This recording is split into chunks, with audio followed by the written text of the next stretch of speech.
क्या किसी का घर कभी मंदिर हो सकता है? वैसे तो हम कहते हैं घर हमारा मंदिर है, और है भी। लेकिन लोगों के लिए मंदिर हो जाना, बाहर वालों के लिए, ये तो कभी नहीं सुना था। लेकिन ऐसा हुआ था।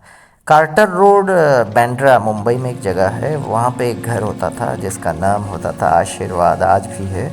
और वो आशीर्वाद बंगलो जो राजेश खन्ना साहब का होता था एक ज़माने में, उसको लोग मंदिर समझ के मरणोपरांत भी उसके पास जाते थे उसको देखने के लिए। और उस घर में जब काका जी यानी कि राजेश खन्ना उस घर के भगवान रहते थे तो उन्हें देखते थे, और वो भी बाहर आते थे और हाथ हिलाते थे, जिसे कहते हैं वेविंग करना। और इस कदर महिलाओं के दिल में मोहब्बत थी, लड़कियों के दिल में, चाहे महिला ही, मतलब जो बूढ़ी औरत है वो भी प्यार करती थी अपना बेटा समझ के, और बुज़ुर्ग महिलाएं हैं वो भी पसंद करती थी, और मध्य वर्गीय महिलाएं भी प्यार में पड़ जाती थी। और जो लड़कियां होती थी स्कूल कॉलेज की, वो तो लुटा देती थी अपना सब कुछ।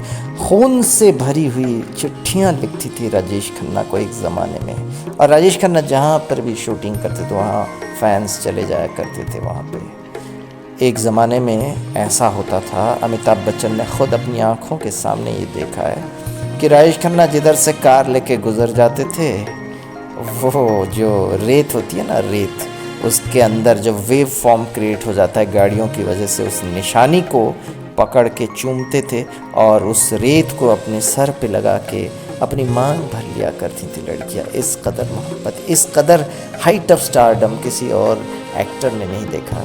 ये एक्सपर्ट्स का, लोगों का कहना है, और ये फैक्ट है, और इतिहास यही कहता है कि राजेश खन्ना से कोई बड़ा सुपरस्टार आया नहीं। कौन सी फिल्म करेंगे समझ नहीं पाते थे, क्योंकि इतने प्रोड्यूसरों की लाइन लग जाती थी। और वो बाद में क्या करते थे, टॉस किया करते थे, और टॉस में जिसका उठा उसी की फिल्म करते थे। और बाद में सब लोग गुलाब जामुन मंगवाया करते थे RK स्टूडियो चेंबूर में।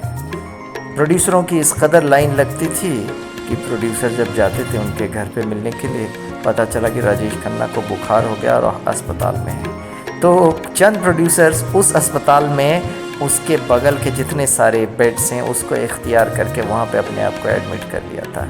इस कदर जुनून था राजेश खन्ना को अपनी फिल्म में लेने के लिए प्रोड्यूसरों के दिल में। हर दिन घर में फ़ैन मेल यानी कि लड़की की तरफ से एक चिट्ठी, खुशियों से भरी हुई चिट्ठी मिलती थी उनको राजेश खन्ना के घर में कि शी लव्स हिम।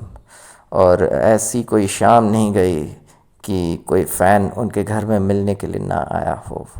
हर दिन कोई ना कोई लड़की या लड़का मिलने जाता था कि काका जी हम आपसे मिलना चाहते हैं। और काका भी किसी का दिल नहीं तोड़ते थे, सबको फ़ोटो या ऑटोग्राफ दे दिया करते थे। बड़े दिल वाले राजेश खन्ना। राजेश खन्ना जब MP बने थे ना इस मुल्क में, तो मेंबर ऑफ़ पार्लियामेंट बनने के बाद बहुत सारे काम चैरिटी के लिए उन्होंने किया।